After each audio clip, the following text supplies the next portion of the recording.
मला वाटलं असू दे हे जरा पकडतो का? मी पाण्यावर चालतो.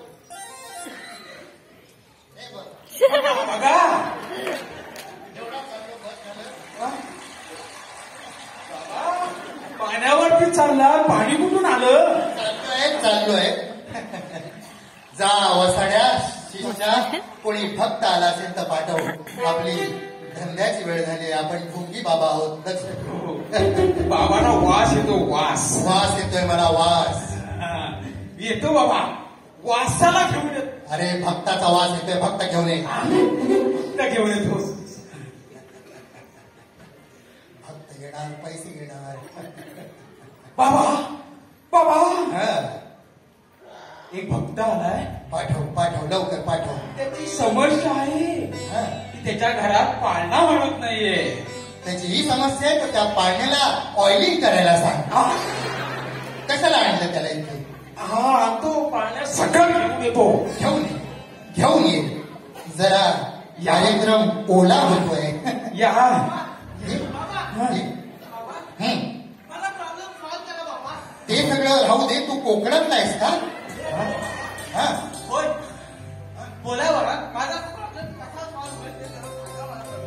बरोबर आहे. कारण की तू हा जो फणस घेऊन आलायस ना त्याच्यावरूनच कळलं की तू कोकणातला आहे. बघा बाबांची आहे लीला अघात आहे. होणार तुला प्रॉब्लेम सॉल्व्ह होणार. पहिलं उद्धार करा हो बाबा. आम्ही स्वतः उधारीवर करतो. तुझा काय विचार कर? मला 10 वर्ष झाली. मूल नाही होत. हा काय तुला 15 वर्ष झाली तरी मूल होणार नाही म्हणजे तू प्रयत्न करू ठेव आणि आमचा आशीर्वाद आहेच. होईल सगळं व्यवस्थित होईल. फक्त थोडा खर्च लागेल.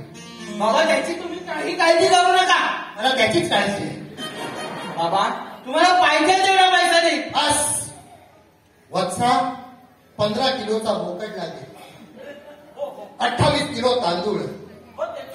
30 किलो शेंगदाणे आणि गुळ चणेही लागतील. हो बाबा चालेल.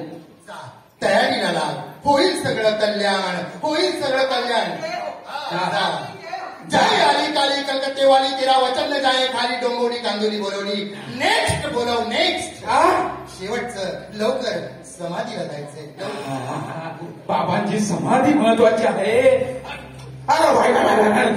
बाबा येऊ दे नाही. येऊ दे तू येऊ दे. ये रे. आलोय भक्त आमचे आलोय. भक्त मी तरीच म्हणत होतो तुम्हाला आधी. तुम्ही ऐकलं बाबा. हो तुझं मी तुझा प्रॉब्लेम बघेन. पण ते काय ते सांग अगोदर. काय बाबा माझं लगीनच ठरत नाही. कसं होईल तुझं लग्न? होईल लग्न. मला कुंडली दाखव तुझी. कुंडली दाखव. ठीक आहे बाबा. तुझं नाव सौदामिनी. आईचं नाव यामिनी. वडिलांचं नाव उमाकांत. भावाचं नाव उमेश. त्यांनी परवा 10 किलो तांदूळ घेतले. वा बाबा पण तुम्हाला कसं कळलं? पुढच्या वेळी देशील तर कुंडली दे. राशन कार्ड नको. हे असे येतात भक्त माझे. बाळा तुझं लग्न होईल पण ह्याच्याशी होईल. काही कळत नाही बाबा. बाबा बाबा बोल. मला तुमच्या सारखाच नवरा पाहिजे. त्याचं काय आहे? झालं. असू दे ह्याला लवकर पाठव. ह्याला लवकर पाठव. बाबा चल रे बाबा मला नको. लवकर जा. आमची समाधीची वेळ झालेली आहे. हा? चल वत्सा. बाबा हा? मी काय म्हणतो हा? माझी दारू सुटत नाही त्यावर काही उपाय. दारूचे फायदे सांगतो तुला. दारू कशाला सोडतो? दारू पिऊन माणूस थोडा पुढे जातो, थोडा मागे येतो, मध्येच फिरावतो. याला बॅलेन्स म्हणतात. दारू पिणाऱ्या माणसाला कधी कुत्रा चावत नाही बोलांना.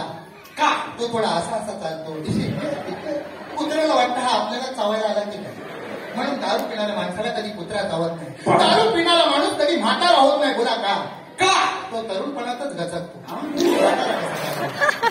दारू पिणाऱ्या माणसाच्या घरी सदानकदा चोरी कधीच होत नाही बोला का?